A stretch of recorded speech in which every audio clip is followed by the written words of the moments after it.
ఆశ్చర్యపరిచే ఒక విషయం ఏంటంటే, ఈ సఫరింగ్ ద్వారా వచ్చిన బ్లెస్సింగ్ ఏంటి? ప్రతి సఫరింగ్ తర్వాత బ్లెస్సింగ్ ఉంటుందండి. నమ్మిన వారి స్తోత్రం చెప్దాం. హల్లెలూయా.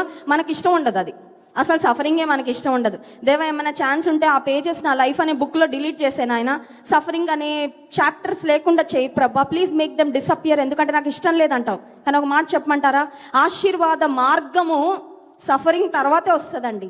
వి reach the destination of blessing only through the path of suffering. శ్రమల మార్గం గుండానే ఆశీర్వాదం అనే డెస్టినేషన్కి మనము రీచ్ అవుతాం. అది ఎప్పుడు కూడా మనం మర్చిపోవడానికి వీలు లేదు. అయితే పౌలు శీల చెరసాలలో పడడం వల్ల ఏంటి బ్లెస్సింగ్ అంటే, చెరసాల యొక్క నాయకుని కుటుంబం అంతా రక్షణ పొందింది. స్తోత్రం చెప్దాం. Hallelujah. They were in prison for few hours, కొన్ని గంటలు శ్రమ పడ్డారు.